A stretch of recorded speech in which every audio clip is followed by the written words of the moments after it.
प्राचीन भारतीय इतिहास। प्राचीन भारतीय इतिहास के विषय में जानकारी मुख्यतः चार स्रोतों से प्राप्त होती है। नंबर 1 धर्म ग्रंथ, नंबर 2 ऐतिहासिक ग्रंथ, नंबर 3 विदेशियों का विवरण, नंबर 4 पुरातत्व संबंधी साक्ष्य। धर्म ग्रंथ एवं ऐतिहासिक ग्रंथ से मिलने वाली महत्वपूर्ण जानकारी।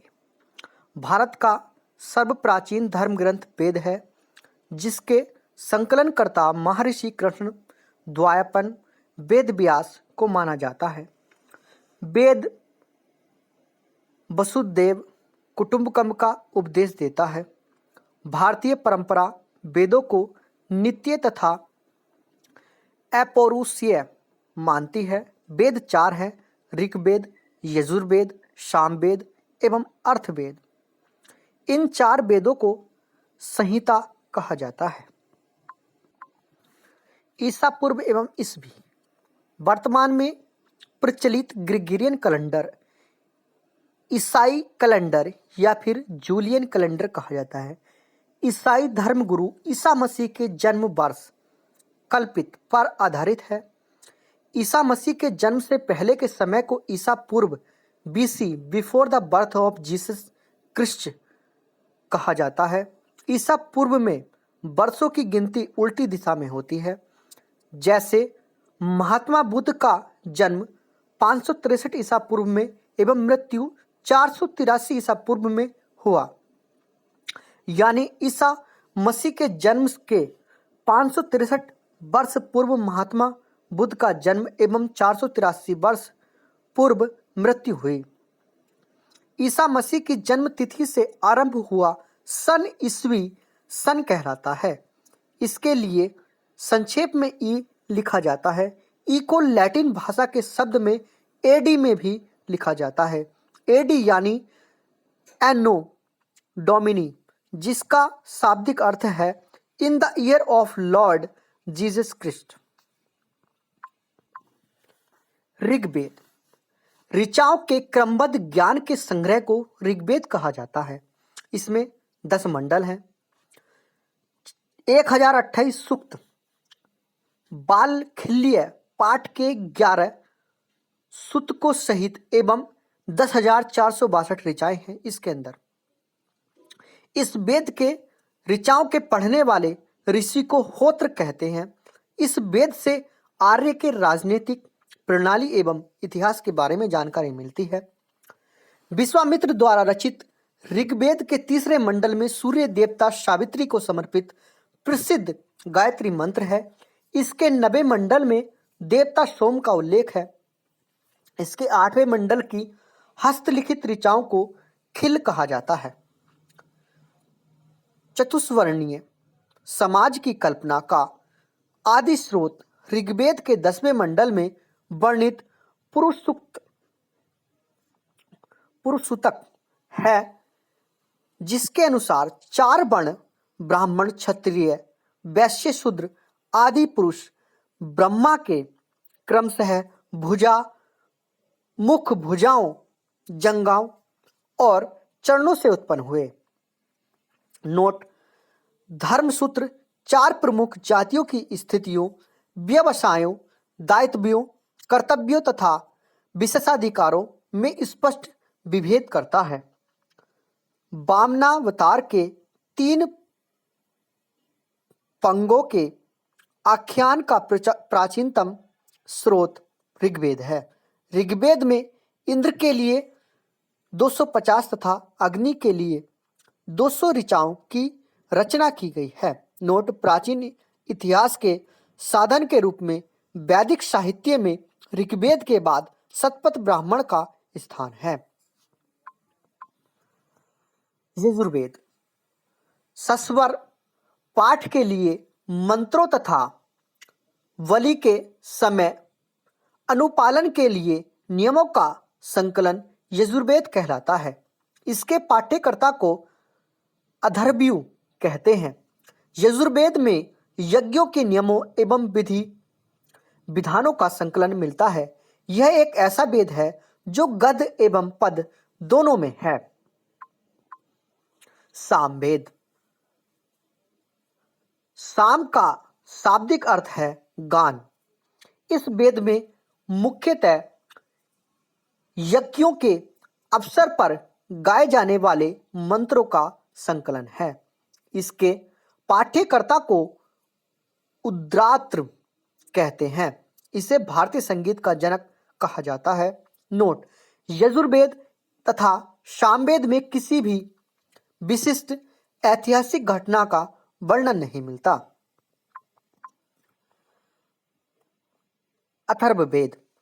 अथर्वा ऋषि द्वारा रचित इस वेद में कुल 731 मंत्र तथा लगभग 6000 पद है।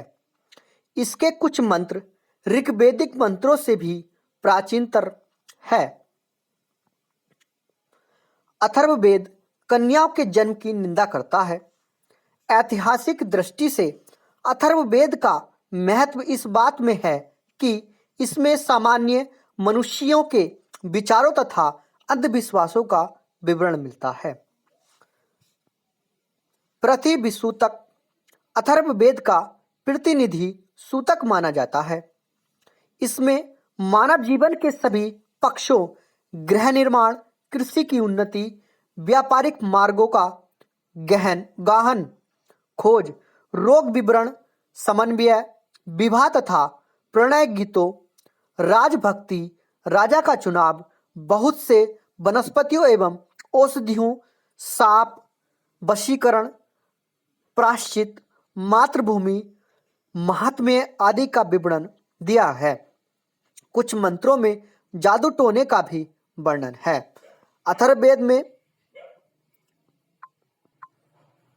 अथर्ववेद में परीक्षित को कुरुओं का राजा कहा गया है तथा कुरु देश की समृद्धि का अच्छा चित्रण मिलता है।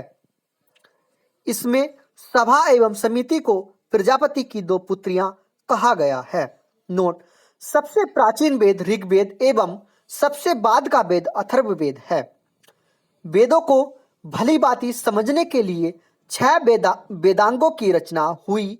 ये है शिक्षा, ज्योतिष, कल्प, व्याकरण, निरुक्त तथा छंद। भारतीय ऐतिहासिक कथाओं का सबसे अच्छा क्रमबद्ध विवरण पुराणों में मिलता है। इसके रचयिता लोमहर्ष अथवा इनके पुत्र उग्रश्रवा माने जाते हैं। इनकी संख्या 18 है, जिनमें से केवल 5 मत्स्य, वायु, विष्णु, ब्राह्मण एवं भागवत में ही राजाओं की वंशावली पाई जाती है। नोट: पुराणों में मत्स्य पुराण सबसे प्राचीन एवं प्रमाणिक है। अधिकतर पुराण संस्कृत श्लोक में लिखे गए हैं। स्त्रियां तथा शूद्र जिन्हें वेद पढ़ने की अनुमति नहीं थी, वे भी पुराण सुन सकते थे। पुराणों में पाठ पुजारी मंदिरों में किया करते थे। स्त्री की सर्वाधिक गिरी हुई स्थिति मैत्रेयी संहिता से प्राप्त होती है, जिसमें जुआ और शराब की भांति स्त्री को पुरुष का तीसरा मुख्य दोष बताया गया है। शतपथ ब्राह्मण में स्त्री को पुरुष का अर्धांगिनी कहा गया है। स्मृति ग्रंथों में सबसे प्राचीन एवं प्रमाणिक मनुस्मृति मानी जाती है। यह शुंग काल का मानक ग्रंथ है। नारद स्मृति गुप्त युग के विषय में जानकारी प्रदान करता है। जातक में बुद्ध की पुनर्जन्म की कहानी वर्णित है। हीनयान का प्रमुख ग्रंथ कथा वस्तु है, जिसमें महात्मा बुद्ध का जीवन चरित्र अनेक कथाओं के साथ वर्णित है। जैन साहित्य को आगम कहा जाता है। जैन धर्म का प्रारंभिक इतिहास कल्पसूत्र से ज्ञात होता है। जैन ग्रंथ भगवती सूत्र में महावीर के जीवन कृत्यों तथा अन्य समकालिकों के साथ उनके संबंधों का विवरण मिलता है। अर्थशास्त्र के लेखक चाणक्य, कौटिल्य या विष्णुगुप्त हैं। यह 15 अधिकरणों एवं 180 प्रकरणों में विभाजित है। इससे मौर्यकालीन इतिहास की जानकारी प्राप्त होती है। संस्कृत साहित्य में ऐतिहासिक घटनाओं को क्रमबद्ध लिखने का सर्वप्रथम प्रयास कल्हड़ के द्वारा किया गया है। कल्हड़ द्वारा रचित पुस्तक राजतरंगिणी है, जिसका संबंध कश्मीर के इतिहास से है। अरबों को सिंध विजय का वृत्तांत चचनामा लेखक अली अहमद में सुरक्षित है। अष्टाध्यायी संस्कृत भाषा व्याकरण की प्रथम पुस्तक के लेखक पाणिनि हैं। अष्टाध्यायी के लेखक कौन है? पाणिनि। इससे मौर्य के पहले का इतिहास तथा मौर्य युगीन राजनैतिक अवस्था की जानकारी प्राप्त होती है। कल्यायन की गार्गी साहित्य एक ज्योतिष ग्रंथ है, फिर भी इसमें भारत पर होने वाले यवन आक्रमण का उल्लेख मिलता है। विदेशी यात्रियों से मिलने वाली प्रमुख जानकारी। नंबर 1, यूनानी रोमन लेखक टैसियस, यह ईरान का राजवैद्य था। भारत के संबंध में इसका विवरण आश्चर्यजनक कहानियों से परिपूर्ण होने की कारण अविश्वसनीय है। हेरोडोटस, इसे इतिहास का पिता कहा जाता है। इसने अपनी पुस्तक हिस्टोरिका में 5वीं शताब्दी ईसा पूर्व के भारत फारस के संबंध का वर्णन किया है, परंतु इसका विवरण भी अनुश्रुतियों एवं अफवाहों पर आधारित है। सिकंदर के साथ आने वाले लेखकों में निर्याकस, आनेसिक्टस तथा आमिस्टोबुलस के विवरण अधिक प्रमाणिक एवं विश्वसनीय हैं। मेगास्थनीज, यह सेल्यूकस निकेटस का राजदूत था जो चंद्रगुप्त मौर्य के राज दरबार में आया था। इसने अपनी पुस्तक इंडिका में मौर्य युगीन समाज एवं संस्कृति के विषय में लिखा है। नंबर 5, डाइमेकस, यह सीरियन नरेश अंतियोकस का राजदूत था जो बिंदुसार के राज दरबार में आया था। इसका विवरण भी मौर्य युग से संबंधित है। डायोनीसियस, यह मिस्र नरेश टॉलमी फिलेडेल्फस का राजदूत था जो अशोक के राजदरबार में आया था। टॉलमी, इसने 2री शताब्दी में भारत का भूगोल नामक पुस्तक लिखी। नंबर 8, प्लिनी, इसने प्रथम शताब्दी में नेचुरल हिस्ट्री नामक पुस्तक लिखी। इसमें भारतीय पशुओं, पेड़ पौधों, खनिज पदार्थों आदि के बारे में विवरण मिलता है। पेरिप्लरा ऑफ द इरिथ्रियन सी, इस पुस्तक के लेखक के बारे में जानकारी नहीं है। यह लेखक करीब 80 ईस्वी में हिंद महासागर की यात्रा पर आया था। इसने उस समय के भारत के बंदरगाहों तथा व्यापारिक वस्तुओं के बारे में जानकारी दी है।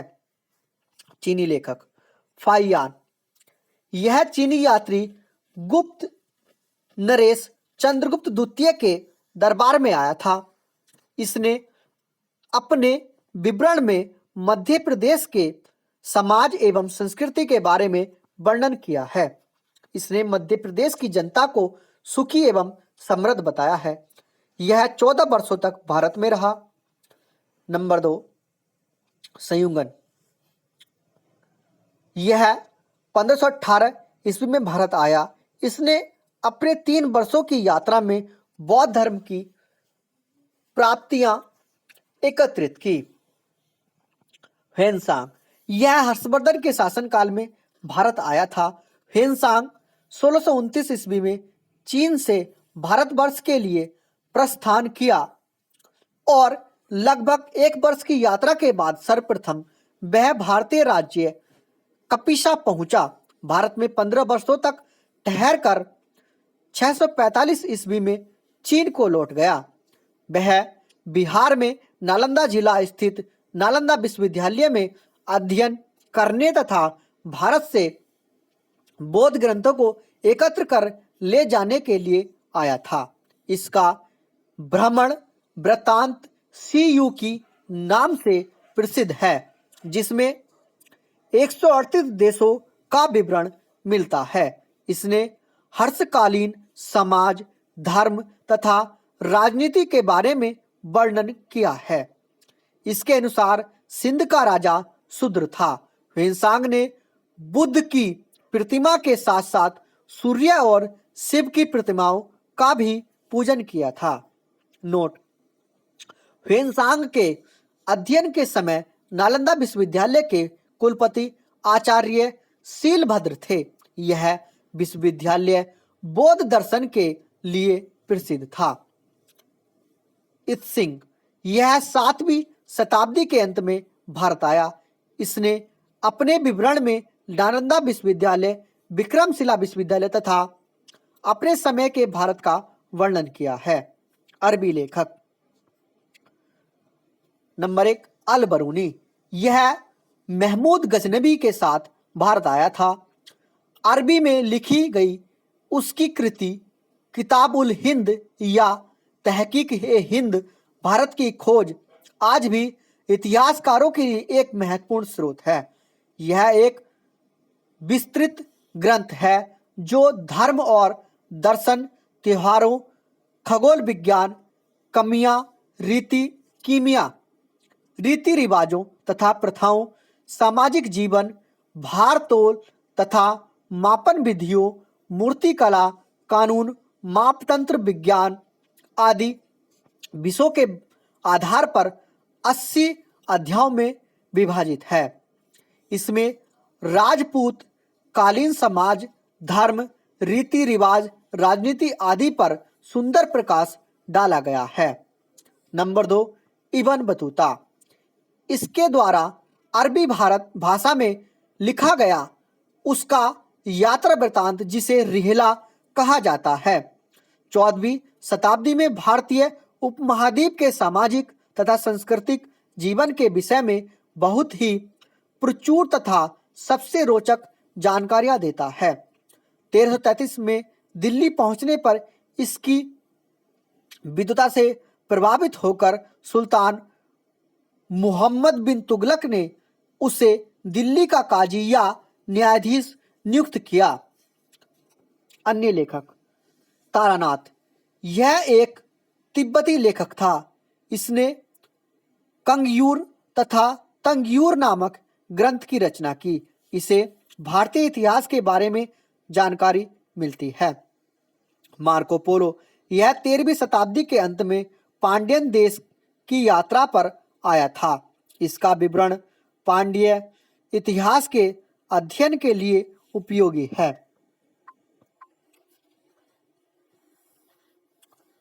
पुरातत्व संबंधी साक्ष्य से मिलने वाली जानकारी। 1400 ईसा पूर्व के अभिलेख बोगाज कोई एशिया माइनर से वैदिक देवता मित्र, वरुण, इंद्र और नास्त्य अश्विनी कुमार के नाम मिलते हैं। मध्य भारत में भागवत धर्म विकसित होने का प्रमाण यवन राजदूत होलियोडोरस के बेसनगर विदिशा गरुड़ स्तंभ लेख से प्राप्त होता है। सर्वप्रथम भारतवर्ष का जिक्र हाथी गुफा अभिलेख में है। सर्वप्रथम दुर्भिक्ष का जानकारी देने वाला अभिलेख सोहगोरा अभिलेख है। इस अभिलेख में संकट काल में उपयोग हेतु खाद्यान्न सुरक्षित रखने का भी उल्लेख है। सर्वप्रथम भारत पर होने वाले हुड आक्रमण की जानकारी भीतरी स्तंभ लेख से प्राप्त होती है। सती प्रथा का पहला लिखित साक्ष्य अरण्य अभिलेख शासक है भानुगुप्त से प्राप्त होती है। सातवाहन राजाओं का पूरा इतिहास उनके अभिलेखों के आधार पर लिखा गया है।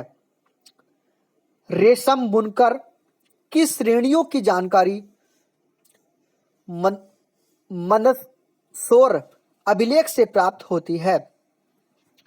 कश्मीरी नवपाषाणिक पुरा स्थल बुर्ज होम से गर्तावास गुड्डा घर का साक्ष्य मिला है। इनमें उतरने के लिए सीढ़ियां होती थी। प्राचीन सिक्कों को आहत सिक्के कहा जाता है। इसी को साहित्य में कासार्णीय कासापर्णीय कहा गया है। समुद्रगुप्त की बीड़ा बजाती हुई मुद्रा वाले सिक्के से उसके संगीत प्रेमी होने का प्रमाण मिलता है। अरिकमेडु पुदुचेरी के निकट से रोमन सिक्के प्राप्त हुए हैं। नोट: सबसे पहले भारत के संबंध बर्मा, स्वर्ण भूमि वर्तमान में म्यांमार, मलया स्वर्णद्वीप, कंबोडिया, कंबोज और जावा यव द्वीप से स्थापित हुए। उत्तर भारत के मंदिरों की कला की शैली नगर शैली एवं नागर शैली एवं दक्षिण भारत के मंदिरों की कला द्रविड़ शैली कहलाती है। दक्षिणापथ के मंदिरों के निर्माण में नागर और द्रविड़ दोनों शैलियों का प्रभाव पड़ा, अतः यह बेसर शैली कहलाती है। पंचायतन शब्द मंदिर रचना शैली से संबंधित है। एक हिंदू मंदिर तब पंचायतन शैली का कहलाता है जब मुख्य मंदिर 4 सहायक मंदिरों से घिरा होता है। पंचायतन मंदिर के उदाहरण हैं कंदरिया महादेव मंदिर खजुराहो के अंदर, बृहदेश्वर मंदिर भुवनेश्वर के अंदर, लक्ष्मण मंदिर खजुराहो के अंदर, लिंगराज मंदिर भुवनेश्वर के अंदर, 10 अवतार मंदिर देवगढ़ उत्तर प्रदेश के अंदर और गोंडेश्वर मंदिर महाराष्ट्र के अंदर। महत्वपूर्ण अभिलेख: हाथी गुफा अभिलेख तिथि रहित अभिलेख है ये, और शासक है कलिंगराज खारबेल। जूनागढ़ गिरनार के अंदर स्थित है अभिलेख और शासक है रुद्रदामन। नासिक अभिलेख और गौतमी बलश्री। प्रयाग स्तंभ लेख समुद्रगुप्त का है, शासक है समुद्रगुप्त। ऐहोल अभिलेख पुलकेशिन द्वितीय का है और मंदसौर अभिलेख मालवा नरेश यशोवर्मन का है। ग्वालियर अभिलेख प्रतिहार नरेश भोज का है। भीतरी एवं जूनागढ़ अभिलेख स्कंदगुप्त का है और देवपाड़ा अभिलेख जो है वो बंगाल शासक विजयसेन का है। और नोट: अभिलेखों का अध्ययन इपिग्राफी कहलाता है। प्राग ऐतिहासिक काल: जिस काल में मनुष्य ने घटनाओं का कोई लिखित विवरण उद्धृत नहीं किया उसे प्राग ऐतिहासिक काल कहते हैं। मानव विकास के उस काल को इतिहास कहा जाता है जिसका विवरण लिखित रूप से उपलब्ध है। आदि ऐतिहासिक काल उस काल को कहते हैं जिस काल में लेखन कला के प्रचलन के बाद उपलब्ध लेख पढ़े नहीं जा सके हैं। ज्ञानी मानव होमोसैपियंस का प्रवेश इस धरती पर आज से लगभग 30 या 40 हजार वर्ष पूर्व हुआ। पूर्व पाषाण युग या पूरा पाषाण काल के मानव की जीविका का मुख्य आधार शिकार था। शिकार पूर्व पाषाण काल में आदि मानव के मनोरंजन के भी साधन थे। आग का आविष्कार पूर्व पाषाण काल में एवं पहिए का नवपाषाण काल में हुआ। मनुष्य में स्थायी निवास की प्रवृत्ति नवपाषाण काल में हुई तथा उसने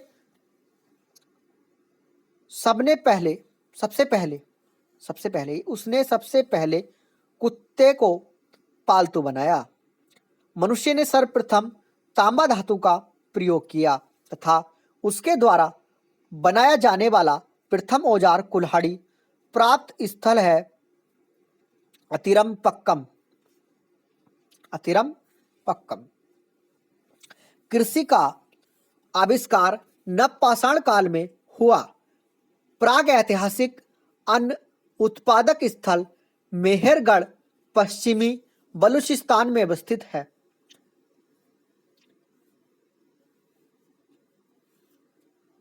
कृषि के लिए अपनाई गई सबसे प्राचीन फसल गेहूं पहली फसल एवं जौ थी, लेकिन मानव द्वारा सर्वप्रथम प्रयुक्त अनाज चावल था। कृषि का प्रथम उदाहरण मेहरगढ़ से प्राप्त हुआ है। कोल्लिड हवा का संबंध चावल के प्राचीनतम साक्ष्य से है। पल्लावरम नामक स्थान पर प्रथम भारतीय पुरपाषाण कलाकृति की खोज हुई थी। भारत में पूर्व स्तर युग के अधिकांश औजार स्फटिक पत्थर के बने थे। रॉबर्ट ब्रूस फुट पहले व्यक्ति थे जिन्होंने 1863 में भारत में पूर्वपाषाण कालीन औजारों की खोज की।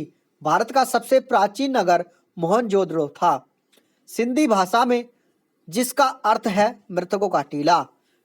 असम का श्वेत भ्रू गिवन भारत में पाया जाने वाला एकमात्र माव बाभ कपि है।